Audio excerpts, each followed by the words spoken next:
when we come and approach God, He is our King, He is our Master, and yet He is also our Father. And when we come to Him, we come and say, Lord, your will be done. And we're going to trust God, and that doesn't mean we won't pray. That doesn't mean I just witnessed a miracle this week. Somebody who was suspected of having a lung cancer, and suddenly it just disappeared, right? And so God still does that, and we will pray, and we will believe God for healing. But kind of like when Jesus prayed in Mark chapter 14, verse 36, He said, Abba, Father, there it is again. Abba, Father, all things are possible for you. I mean, you can sense the faith there. Lord, you can do this. And many of you here, you're believing God for great things up ahead. The best is still yet to come. Somebody say amen. God has great things in store for you, whether that's your future, your job, your family, children, and all that. All things are possible for you. So he was asking the Lord, could you just take this cup away from me? But you know the next statement, what he said? Yet, not what I will, but what you will. What a prayer. What a prayer. Not my will, Lord, but your. I know that this is possible for you, Lord. This job you can upgrade. This financial debt you can erase. The child that we want to have all these years, you can supernaturally provide. The marriage that's about to break apart, you can restore. You can do this, Lord. All things are possible. This person who has cancer, Lord, you can do this.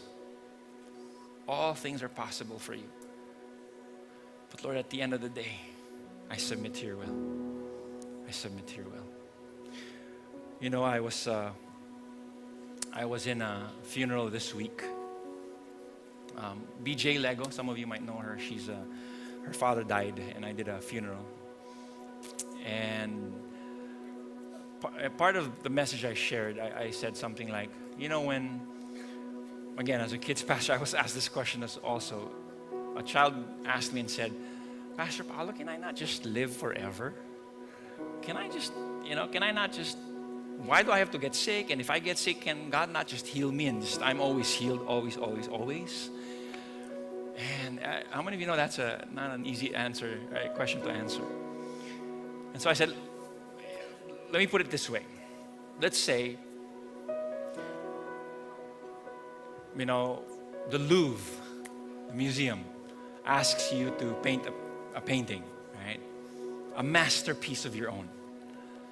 Okay? And so that'll be such a great delight, and you'll be thrilled to have your work done. In fact, I have a small painting here by a kid, right?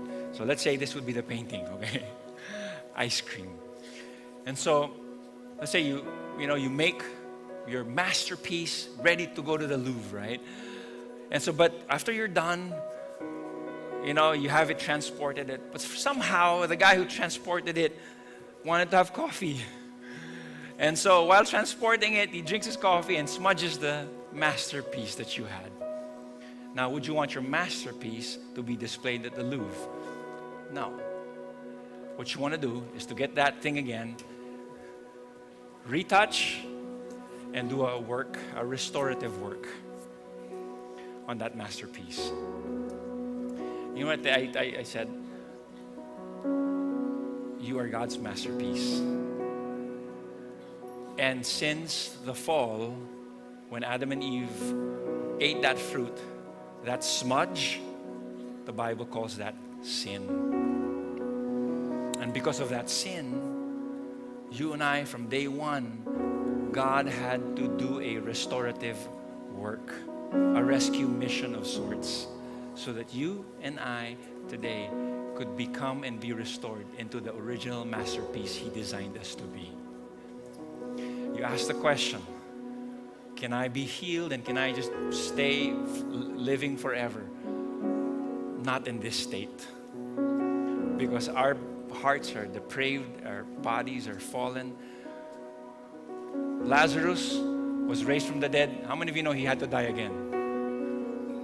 But now he no longer will ever die, because the life that he has and the condition he's in and the body that he has today is perfect and complete.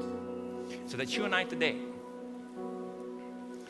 will have that in the kingdom that is to come. That's the hope you and I have.